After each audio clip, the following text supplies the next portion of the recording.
Saya kalau tengok video orang yang pakai pisau halus, lepas tu dia macam lalukan dekat muka, dia buang-buang bulu kat muka tu, memang saya leka tengok, memang seronok tengok macam lepas habis proses itu, muka orang itu macam nampak glowing, macam lebih bersih.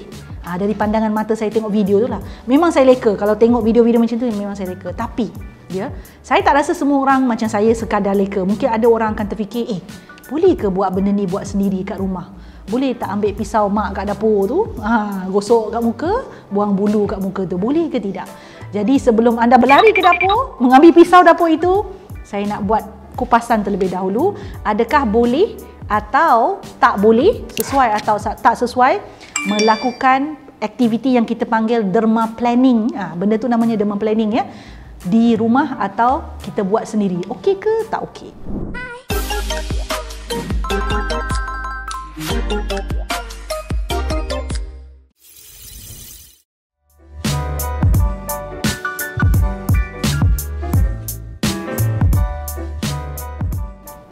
Hi glowy girls, hi glowy guy. Kalau sebut pasal nak dapat muka glowing kan, muka bercahaya, salah satu prosedur yang mungkin terlintas di segelintir orang dan makin ramai orang dah terfikirlah benda ni, iaitu melakukan derma planning. Derma planning ni tak sama macam dermabrasion. Itu first saya nak bagi tahu dulu. Derma planning ni persamaannya adalah kedua-duanya adalah satu jenis physical exfoliation, tetapi alat yang digunakan berbeza. So kalau derma planning, kita membuang bulu-bulu, kekotoran, sel kulit mati, terutama bulu-bulu halus sebenarnya, pada wajah. Dan bulu-bulu halus ni biasanya orang panggil peach fuzz, dengan tujuan untuk menjadikan wajah itu lebih cerah. Bila tak ada bulu-bulu halus ni, produk serap lebih baik pada wajah. Kemudian kita akan macam physical exfoliation, kita akan rasa tekstur kulit kita lebih rata, lebih halus, lebih cantik. Berbeza dengan dermabrasion. Dermabrasion dia menggunakan alat untuk peralatan yang sifat di hujung alat itu biasanya berpusing-pusing, berputar-putar dengan kelajuan yang sangat-sangat tinggi, dan dengan cara itu bila bergeser dekat kulit, dia akan tanggalkan sel kulit mati. So a bit different. Lagi satu, derma planning ni dia guna satu alat yang nama dia scalpel. Scalpel, say it with me. Scalpel ni kalau dermatologist, esthetician yang terlatih, yang bertauliah, yang berkemahiran tinggi, yang berpengalaman, ingat tu mereka guna scalpel ni. Kalau kita tengok dekat dalam video, memang nampak macam syek, senang je. Biasanya dia akan letakkan pada sudut 45 darjah, dengan tujuan membuang bulu-bulu halus, kekotoran, sel kulit mati tadi tanpa melukakan wajah. Sebab bahaya juga kan, sebab kita pakai pisau kan, blade. Scalpel tu sejenis pisau, ataupun dipanggil dalam dunia dermatologi ni sebagai dermatom. So apa kelebihan derma planning ni? Kenapa buang-buang bulu-bulu tu best? So first thing first, bila kita menggunakan teknik derma planning pada wajah ataupun orang lain yang berkemahiran lakukan kepada kita, especially licensed esthetician, dia membantu membuang sel kulit mati, itu pasti, sebab it's a form of physical exfoliation. Boleh juga buang bulu-bulu halus, dia boleh bantu mengurangkan hyperpigmentation, because once you exfoliate the surface of the skin, it encourage skin cell turnover untuk menjadi bertambah baik. Itu memang impact indirect physical exfoliation. Jadikan tona kulit lebih sekata, jadikan tekstur lebih cantik, lebih lembut. Makeup tu bila pakai rata, muka tu nampak glowing. Dia ada efek ke atas kitaran sel kulit. Dia juga paling best sekali, ada kesan yang baik terhadap kadar penyerapan produk yang dipakai selepas sesi derma planning itu dibuat. Jadi melihat kepada semua kelebihan ini, ramailah orang memang dia naklah cuba derma planning. Bukan susah pun, ambil pisau, gosok-gosok kat muka. Tetapi kami di Glowy ada stand yang mana kami percaya bahawa derma planning must be done by someone who has the experience of handling the scalpel and understand the impact of using the scalpel on the skin. Sebab dia tetap ada kesan sampingan juga kalau dibuat dengan salah. So let me share with you why. Number one, kenapa tak boleh ataupun tak digalakkan buat derma planning ni sendiri di rumah, buat sendiri-sendiri? Kerana tidak semua jenis kulit sesuai melakukan derma planning. Derma planning is not for everyone.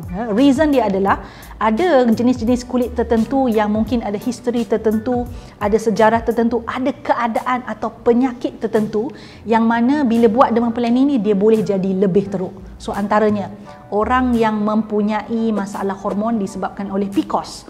Jadi kulit mereka tu tak sama macam kulit orang lain. Kalau buat derma planning secara berlebihan atau kacau bulu muka dia berlebihan, it can affect the texture of the skin. Bulu tu boleh jadi keluar jadi lebih kasar, ya. Kulit yang acne prone skin yang cenderung berjawat juga tak sesuai. Kulit yang ada masalah seperti psoriasis dan juga eczema tak sesuai. It's actually any physical exfoliation tak sesuai ke atas dua jenis kulit ini, ya. Termasuklah derma planning tadi. Kulit yang sedang alami masalah sensitivity ataupun keradangan seperti sunburn, tak boleh lah, ya. Dan juga mereka yang mempunyai penyakit diabetes. Almaklumlah kita tengah pakai pisau, kalau melukakan tu sangat bahaya, ya. Pemulihan luka tu akan terganggu ataupun boleh jadi keadaan lebih teruk kerana keadaan asal dia tadi mempunyai diabetes. So not everyone is suitable lah menggunakan atau melakukan derma planning ini. Sebab nombor 2, tak digalakkan buat derma planning sendiri atau di rumah, ya, kerana banyak orang tak bincang benda ni, iaitu kesihatan skin barrier ataupun lapisan atas kulit ini boleh terjejas dan rantaian dia boleh menyebabkan masalah kulit yang tak diingini. So, kulit yang kerap melakukan derma planning campur pula dengan menggunakan segala exfoliation produk yang lain atau bahan yang bersifat exfoliating yang lain boleh menyebabkan berlaku over exfoliation dan juga breakout. Ya, breakout ni maksudnya jerawat tumbuhlah. Kerana skin barrier yang tadi kerap diganggu tu, ya, bukan lagi sihat tau. Benda tu mengganggu kesihatan skin barrier. Skin barrier yang lemah akan mudah mengalami irritation, inflammation. Keradangan memang sangat-sangat mudah, ya. So, sel kulit mati, bulu-bulu halus tu memang dah dibuang, tapi sebenarnya datang pula lah masalah yang lain. Mudah terbakar, melepuh, ya. Kulit rasa macam terbakar, rasa macam burning sensation, stinging sensation. So, rantaian masalah ni memang banyak sebenarnya, terutama kalau dibuat sendiri tanpa kemahiran, ya. Tanpa kemahiran memang bahaya. Dan satu benda yang saya nak ingatkan, apabila melakukan rawatan seperti derma planning, dia ada rawatan selepas derma planning. Tu rawatan selepas rawatan. So biasanya kalau dibuat dengan licensed esthetician, ada produk tertentu yang mereka akan letak di muka, ada bahan tertentu yang dia diletakkan di muka untuk tujuan melegakan kulit, sebab mereka memang tahu kalau buat derma planning memang boleh berlaku keradangan. Kalau kita buat sendiri, nak buat dengan apa? Macam mana, ya? Mungkinlah ada orang buat nasib baik tak jadi apa-apa, tapi kalau ada orang buat sendiri kemudian kulit dia alami keradangan dan timbul masalah lain yang lebih buruk lagi, itu memang susah kita nak patah balik ataupun reverse the effect. Lebih baik cegahlah, ya. Sebab ketiga, buat derma planning sendiri boleh menyebabkan kecederaan, torehan, cala, luka yang akhirnya menyebabkan parut bekas yang anda tak nak ada dekat muka anda. So, kalau kita guna orang yang ataupun servis orang yang profesional, mereka boleh meminimumkan keadaan ini. Memang mereka dah tahu dah, they expect that there will be side effect, ya. But because they are trained, licensed, has experience, so dengan tengok muka kita pun dia dah tahu dah cara yang betul untuk melakukannya, jadi boleh meminimumkan kesan yang tak baik, ya. Tapi kalau kita buat sendiri, dahlah tu alat tu tak steril pula tu, bayangkanlah, ya. Pisau yang dipakai tu tak disteril, dia boleh mendatangkan kesan-kesan yang sangat buruk pada kulit.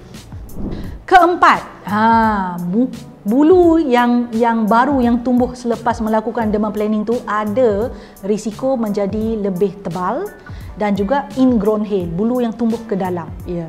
Ramai orang tak nak bincangkan benda ni. Ada orang kata, takkan tak tumbuh lagi lebat. Betul, ada orang tak tumbuh lagi lebat. But we are talking about pertumbuhan bulu yang kasar ataupun ingrown hair di kalangan mereka yang terutama yang mempunyai masalah-masalah berkaitan dengan hormon macam PCOS tadi. Okey? Dan boleh juga berlaku razor bump tau. Razor bump ni macam luka-luka, cala-cala akibat penggunaan alat yang tajam dekat muka dengan cara yang salah, ya. So ingrown hair pun teruk juga. Ingrown hair ni bulu yang sepatutnya tumbuh keluar tapi tumbuh ke dalam dan menyebabkan rasa pedih, luka, ya, menyebabkan minyak-minyak terkumpul kat situ. So masalah-masalah begini akan menyebabkan tekstur muka yang awalnya tadi dijangkakan flawless gitu lepas buat derma planning, tapi sebaliknya ada masalah-masalah yang lain juga.